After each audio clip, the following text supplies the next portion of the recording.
আবার একদিন ঠিকই দেখা হয়ে যাবে।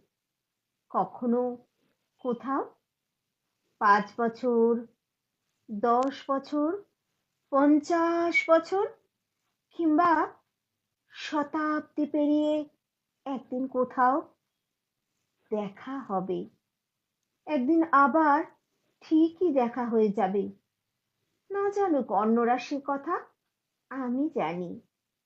তোমাকেও জানিয়ে রাখলুম। সেদিন তোমার মুখ আজকের মতো এমন কঠিন দেখাবে না। প্রভঙ্গিতে থাকবে না ক্রোধের চিহ্ন। চোখে ঝরবে জলের ধারা।